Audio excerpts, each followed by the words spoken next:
নারায়ণগঞ্জের চাষাড়া এলাকায় আছেন আমাদের সহকর্মী আমির হোসেন স্মিথের সাথে একটু কথা বলতে চাই। স্মিথ, আপনি তো রাজধানীর প্রবেশদ্বারে আছেন, গাড়ি বহরের চাপ কেমন দেখছেন, সেখানে কিরকম পরিবেশ সবটুকু জানাবেন।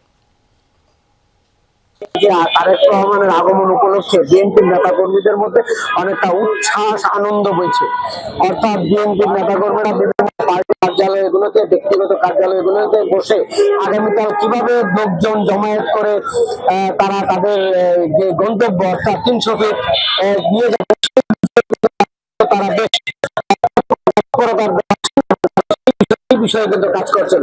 কারণ আপনি জানেন যে নারায়ণগঞ্জে বিএনপি নেতাকর্মীরা ইতিমধ্যেই সিদ্ধান্ত নিয়েছেন যে নারায়ণগঞ্জ শুধু মহানগর থেকে প্রায় লক্ষাধিক লোককে নিয়ে তারা আগামীকাল তারেক রহমানের যে সংবর্ধনা আয়োজন করা হয়েছে কিন্তু ব্যাপক প্রস্তুতি গ্রহণ করা হয়েছে।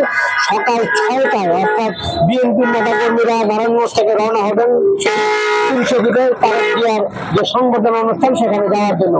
এইভাবেই কিন্তু প্রত্যেকটা নেতাকর্মীরাই তারা চেষ্টা করছেন, বিভিন্ন পাড়া মহল্লায় তারা যাচ্ছেন গণসংযোগে। আজকে আগামীকালের যে সমাবেশ বা যে সংবর্ধনা, সেটি একটা ইতিহাসের পাঠ হয়ে থাকবে। সেই ইতিহাসের পাঠে তারা এবং তারা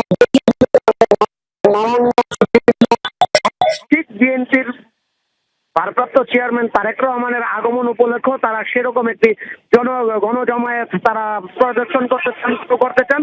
আমি দু একজন বিএনপির নেতার সাথে, কর্মীর সাথে কথা বলতে চাই যে আগামীকাল তো আপনাদের বিএনপির ভারপ্রাপ্ত চেয়ারম্যান তারেক জিয়া আসছেন, আপনারা আসলে এটি কিভাবে নিচ্ছেন, কি ধরনের জমায়েত করেন, ওখানে তাকে দেখার জন্য যাবেন কিনা? যাব। বিগত ১৭ বছর পর আমাদের জনাব বিএনপির ভারপ্রাপ্ত চেয়ারম্যান জনাব তারেক রহমান আসতেছে, সে উচ্ছ্বাসিত হয়ে আমরা কালকে ৩০০ ফিটে অনুষ্ঠান হবে, এদিকে আমরা সবাই একসাথে সবাই যাবো, আমরা সবাই মিলে যাবো জনাব তারেক রহমানের শুভেচ্ছা জানাতে। শুনছিলেন যে নেতা কর্মীরা কিন্তু সবাই উচ্ছ্বাসিত আছেন যে তারেক রহমানের আগমনকে উপলক্ষে করে তারা সবাই ওখানে যাবেন এবং এক নজর দেখার জন্য।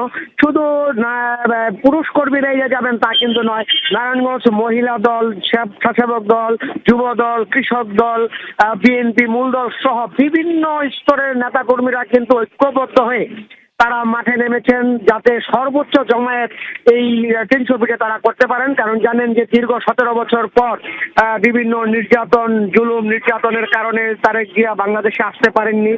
আজকে ৫ই আগস্টের পর সেই পরিস্থিতি সৃষ্টি হওয়ার কারণে তারেক জিয়া কিন্তু আসছেন, অর্থাৎ গণ অভ্যুত্থানের মাধ্যমে সাবেক প্রধানমন্ত্রী শেখ হাসিনাকে এই দেশ ছাড়া করার পরে কিন্তু দেশে একটি নিরাপদ অবস্থান তৈরি করার কারণে তারেক জিয়া দেশে ফিরে আসছেন এবং এই গণ অভ্যুত্থানের পরে দেশে এক হাল ধরতে পারেন এমন একটি সময়ে তিনি বাংলাদেশের মাটিতে আসছেন, যাতে করে আগামী দিনের যে গণতন্ত্রের যে ফিরে আসার জন্য যে ধরনের কার্যকর ভূমিকা নেওয়া দরকার সেই ভূমিকা নেবেন বলে আমরা আশা করছি।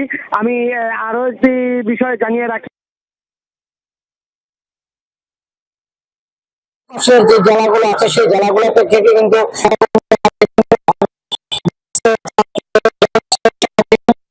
চেষ্টা করছেন এবং সেই যাতায়াত করে তারা একটি সুন্দর একটা অনুষ্ঠান করতে চান, যাতে সুশৃঙ্খল অনুষ্ঠান করতে চান। আর এখন থেকে কিন্তু বিভিন্ন জেলার লোকজন ইতিমধ্যেই ৩০০ ফিটে অবস্থান করছেন, তারা আগামীকাল সারাদিন অবস্থান করবেন, এটি আমরা জানতে পেরেছি। নাবিলা। স্মিথ নারায়ণগঞ্জ থেকে জানাচ্ছিলেন সবশেষ। ধন্যবাদ আপনাকে।